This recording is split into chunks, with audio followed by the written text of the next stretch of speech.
ध्यानाभ्यास के लिए कृपया अपने नेत्रों को बंद कर लीजिए। अपना मुख अपने शरीर के किसी भाग पर लाइए।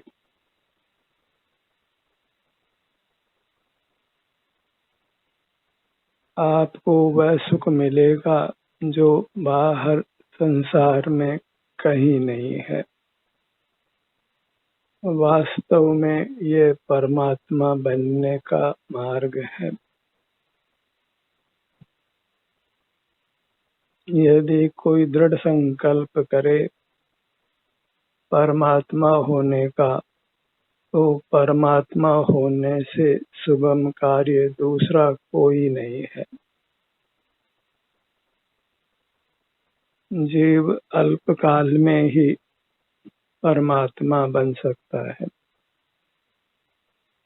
सर्व दुखों से मुक्त हो सकता है, क्योंकि काम इतना ही करना है कि नेत्र बंद कर अपने ध्यान को अपने कतिपय प्रदेशों पर लाना है। इसी की पुनरावृत्ति करना है, यही कार्य करते रहना है, तो परमात्म पद बिल्कुल दूर नहीं है, क्योंकि वह हमारा अपना स्वरूप है। परमात्म पद कहीं बाहर से नहीं आता है, अपने भीतर से ही अपना रूप प्रकट होता है। जब हम अंतर्मुख रहते हैं तो परमात्म पद को रोकने वाला कर्म पृथक हो जाता है और हमारा परमात्मा रूप स्वतः प्रकट हो जाता है। सर्वांग में फिर सुख का अनुभव होता है और अनंत काल तक होता ही रहता है।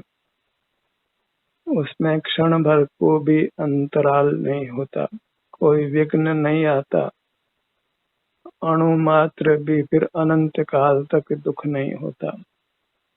बस संकल्प भर करना है कि मुझे परमात्मा होना है, जन्म मरण से मुक्त होना है, मुझे कोई वैश्विक सुख नहीं चाहिए, मुझे अपना स्वाभाविक उत्तम सुख चाहिए जो अपने सन्मुख होने से मिलता है। नेत्र बंद कर अपने किसी भाग पर ध्यान लाना है, अपने कतिपय प्रदेशों पर छोटे छोटे विभाग कर अपना मुख अपनी ओर रखिए। अपनी छोटी अंगुली पर भी अपना ध्यान लगाएं, फिर दूसरी अंगुली पर लगाएं, फिर तीसरी अंगुली पर लगाएं। इस प्रकार हमारे नाना अंग और उपांग हैं, जिनमें ही अपने ध्यान का विचरण कराना है। फिर देखिए तो आपको उत्तम आनंद की वर्षा होती है। उत्तम आनंद अमृत का रसपान होता है। आप सुख से भर जाते हैं, निहाल हो जाते हैं और इसी क्रम में अल्पकाल में परमात्मा हो जाते हैं। यही संयम है, इंद्रिय संयम, जिससे जीव परमात्मा होता है। इस संयम के बिना आज तक कोई जीव परमात्मा नहीं बना है और इस संयम का अंगीकार करने पर कोई जीव फिर संसारी नहीं रहा है, वह अवश्य ही परमात्मा हुआ है, मुक्ति को प्राप्त हुआ है।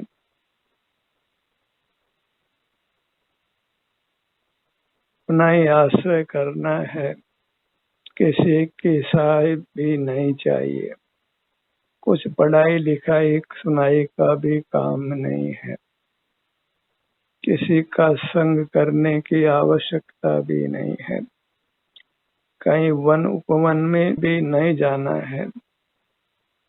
अपना मुख अपने किसी भाग पर लाना है, नाना विभाग करके अपने विभागों में ही विचरण करते रहना है। फिर आनंदी आनंद का भोजन है। आप आनंद भोजी होते हैं। अपना ध्यान अपनी दाहिनी हथेली पर लाइए।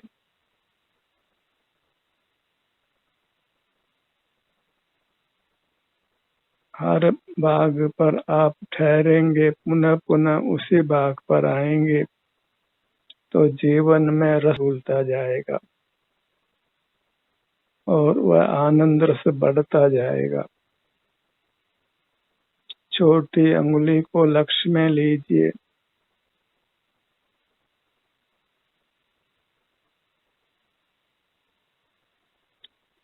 अपना हर भाग हमको अनुभव में आता है। अंतर्दृष्टि करना होता है। कनिष्ठ अंगुली वहाँ की संवेदना का ग्रहण करिए।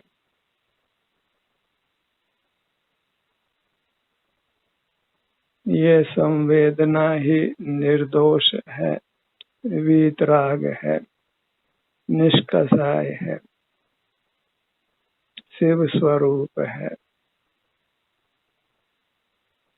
अनामिका पर आइए।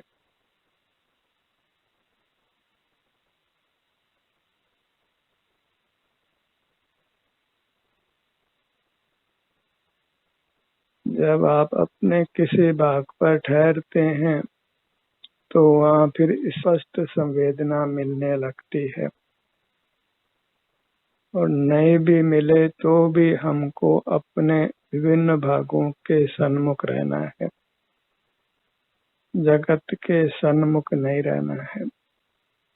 परमात्मा होने की यही शर्त है कि हम जगत से विमुख रहें, जगत का मोह छोड़ें और बाहर का जगत तो जड़ का बना हुआ है, वह निस्सार है, सुख विहीन है।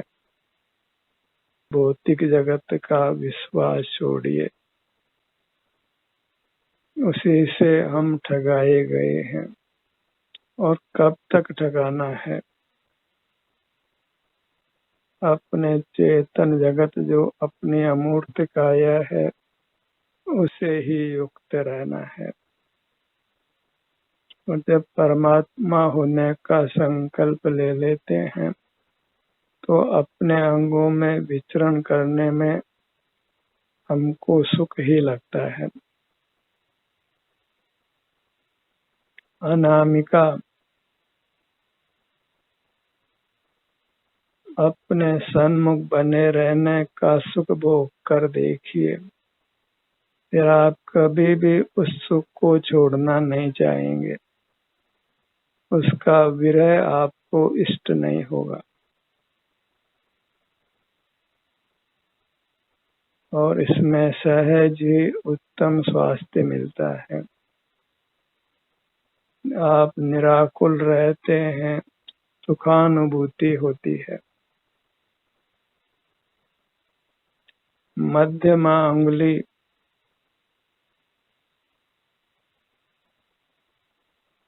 बालक भी अंगुली के स्थान पर अपने ध्यान को ला सकता है, अपने हर भाग के स्वास्थ्य को अनुभव में ले सकता है।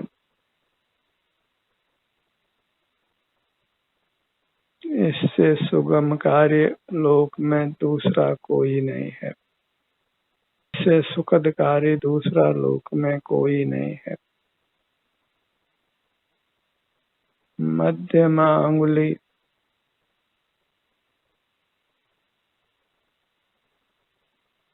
लोक के सर्वोच्च पद को ही पाना है, परमात्म पद को ही पाना है।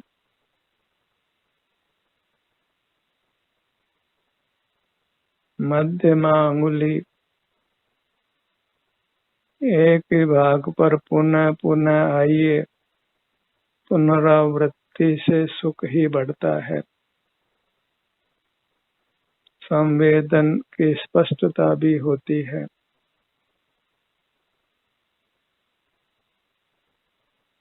मध्यमा अंगुली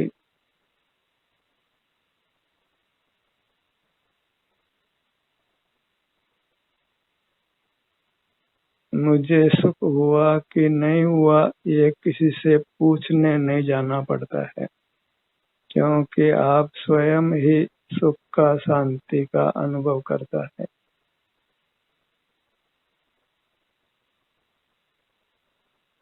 अपने ध्यान को अपनी तर्जनी अंगुली पर लाइए। लोक में अंगुलियों में अंगूठी पहनने का रिवाज है, जिससे ऐसा ज्ञात होता है कि अंगूठी के माध्यम से अपना ध्यान उन अंगुलियों पर जाता है, और वह ध्यान अंगुलियों पर जाना हमारे लिए हितकारी है। मुक्ति के लिए इतना ही तो पुरुषार्थ करना है कि अपना ध्यान अपने पर जाए। तर्जनी अंगुली पूरी मूर्त को एक साथ अनुभव में लेने का आग्रह मत करिए, क्योंकि पूरी मूर्त का अनुभव होना वह तो ध्यान के सिद्ध होने का फल है। परमात्मा पद पाने पर ही पूरी मूर्त एक साथ अनुभव में आती है, तभी पूरी मूर्त में सुख का संवेदन होता है। अभी हम अपने मूर्त को थोड़े प्रदेशों से अनुभव में ले सकते हैं। असर्व काया ही हमको अनुभव में एक समय में आ सकती है। यह एक नियम है, उसका कारण कर्म का विपाक है। कर्म क्षय होने पर ही संपूर्ण काया एक साथ परिणमन कर हमको सुख का अनुभव कराती है।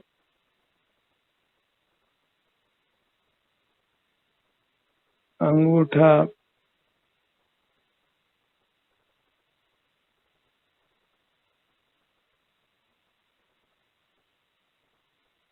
केवल बातें करने से काम नहीं चलेगा।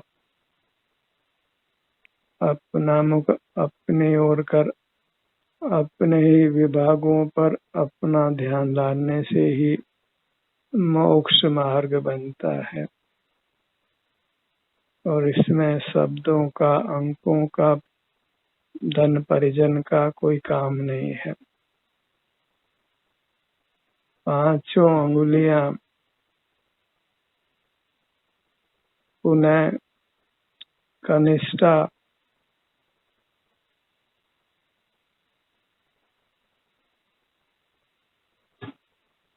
अनामिका, मध्यमा, तर्जनी, अंगूठा। यदि आप अपना ध्यान इन अंगुलियों पर ही विचरण कराते रहें तो आपको अद्भुत सुखानुभूति होने वाली है।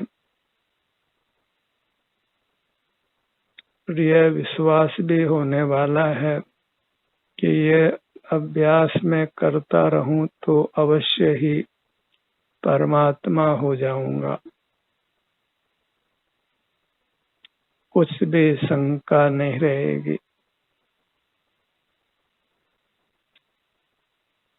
दुखों का अंत अवश्य आ जाएगा। संसार का नाश होगा। पूरी दाहिनी हथेली अपने ध्यान को अपनी बाईं हथेली पर लाइए।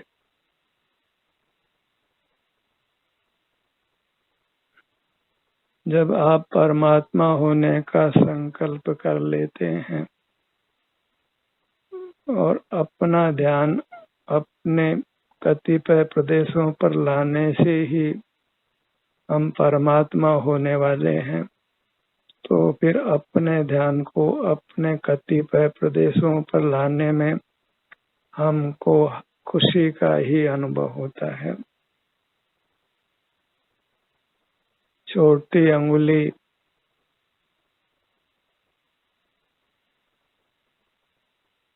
छोटी अंगुली का भाग स्पष्ट रूप से ही संवेदन में आता है। अन्य अंगुलियों से छोटी अंगुली पृथक ही अनुभव में आती है।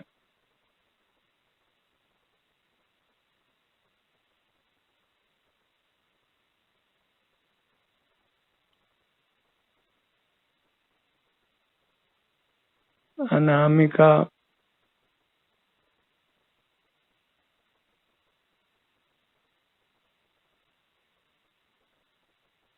कनिष्ठा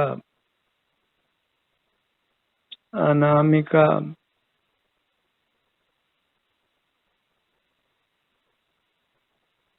आपको सुख आपके ही पुरुषार्थ से मिलने वाला है, आपके प्रमाद से नहीं। अपना ध्यान अपने ही अंग उपांगों पर लाना वही पुरुषार्थ का स्वरूप है और उसी से मोक्ष की सिद्धि होती है।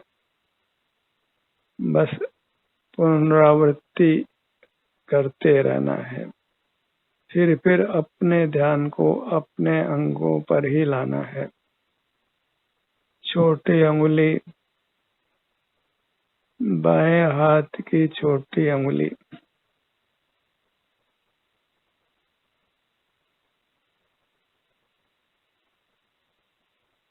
जो भी संवेदना प्रकट होकर अनुभव में आती है, वह संवेदना ही आपको कर्म के बंधन से मुक्त कर उत्तम सुख का अनुभव कराती है। अनामिका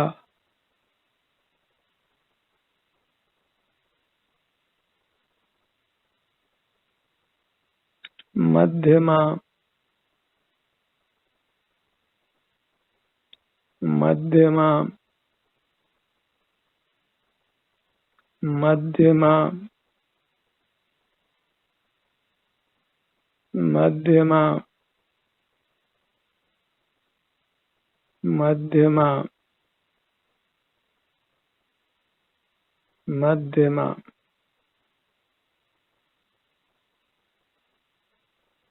यही आत्म जागरण है,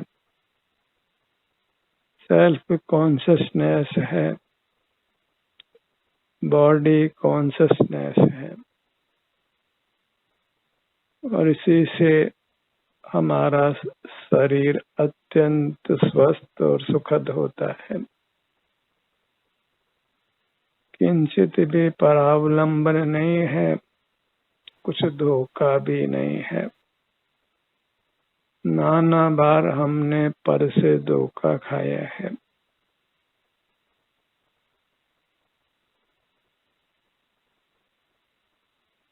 बाएं हाथ की तर्जनी उंगली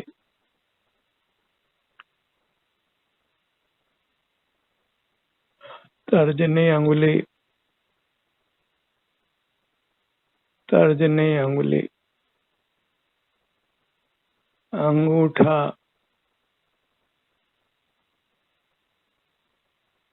अंगूठा अंगूठा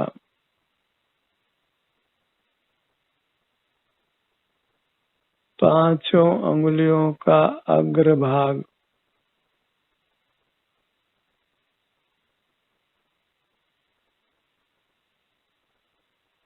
पांचों अंगुलियों का अग्रभाग पूरी बाईं हथेली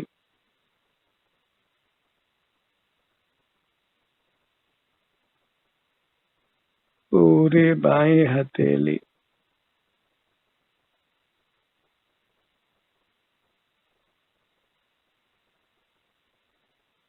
हथेली और पगतलियों पर अधिक स्पष्ट संवेदना प्राप्त होती है। पुनः बाएं हाथ पर आइए। बाएं हथेली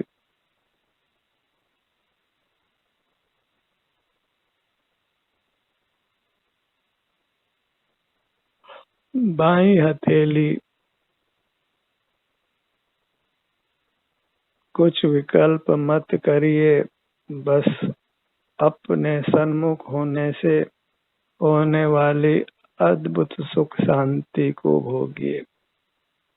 और ये चूंकि परमात्मा होने का मार्ग है, जन्म मरण से मुक्त होकर अनुपम अविनाशी सुख होने का मार्ग है, इसलिए इस कार्य को अत्यंत तल्लीनता से करिए, अत्यंत रुचि से, अत्यंत प्रमोद से, अत्यंत खुशी से।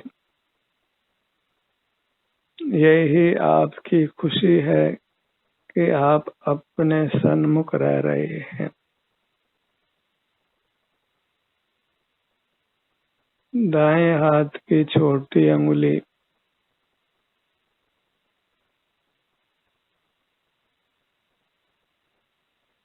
कनिष्ठा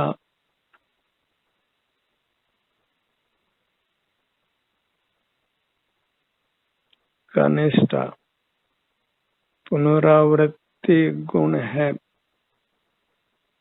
जितना अधिक पुनरावृत्ति करेंगे उतना ही अधिक सुख शांति का अनुभव होगा,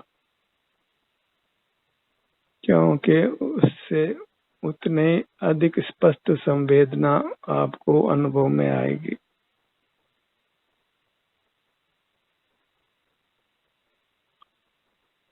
जितने अधिक स्पष्ट संवेदना उतने ही अधिक कर्मों का नाश होगा।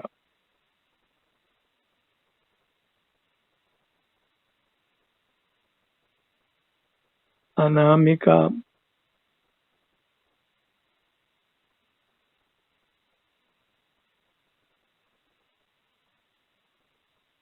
अनामिका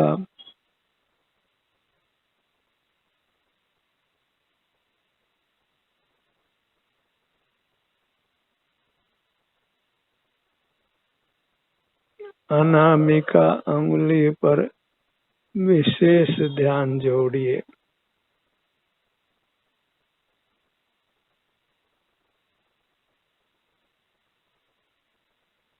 अनामिका रिंग फिंगर होने वाली शांति को पहचानिए। निष्कषाय भाव, वीतराग भाव को पहचानिए। संवेदन के समय सहज ही मन शांत होता है, इंद्रिय व्यापार नहीं होता है, कुछ स्मृति का व्यवसाय भी नहीं है, कुछ काय चेष्टा नहीं है, कुछ वचन चेष्टा भी नहीं है। आप निष्कंप होते हैं।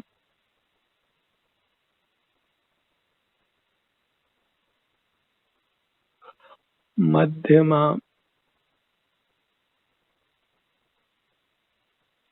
मध्यमा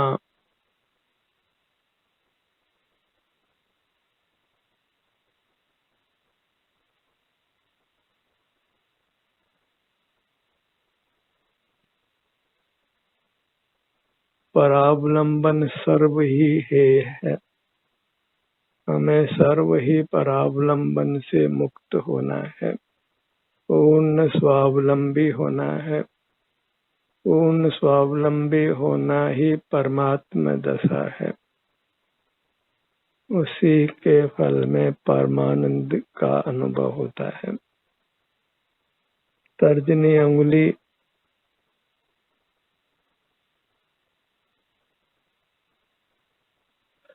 तर्जनी अंगुली अंगूठा अंगूठा अपने इन्हीं 10 उंगलियों पर ही बारंबार विचरण करिए। दाहिने हाथ की छोटी उंगली, बाएं हाथ की छोटी उंगली,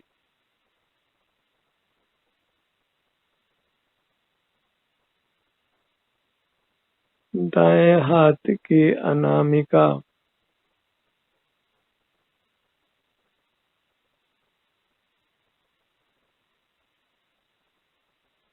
बाएं हाथ की अनामिका,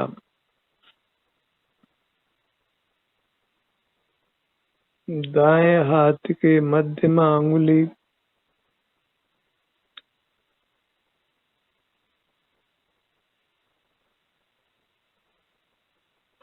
बाएं हाथ की मध्यमा उंगली,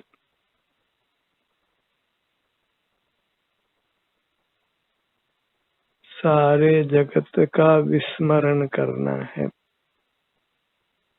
जो अपने पर ध्यान लाने से सहजता से हो जाता है।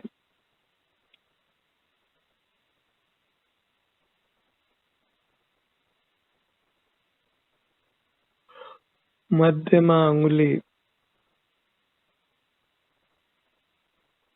तर्जनी उंगली, तर्जनी उंगली, तर्जनी उंगली, अंगूठा,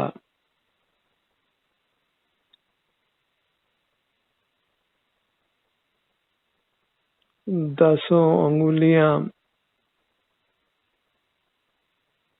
दसों उंगलियां, दोनों हथेलियां,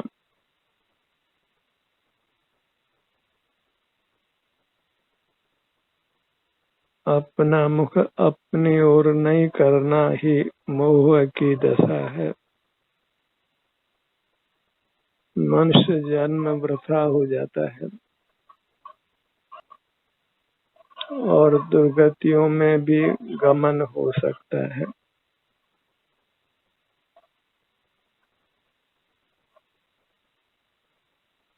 दसों अंगुलियां इस प्रकार अपने छोटे भागों से अपनी चिन्ह मूर्त के स्वास्थ्य की दशा को अनुभव में लेते रहिए। परमात्मा होने के अपने संकल्प में आगे बढ़िए। पीछे लौटकर नहीं देखना है, परमात्मा होकर ही रहना है। ध्यान का ये सत्र यही समाप्त होता है।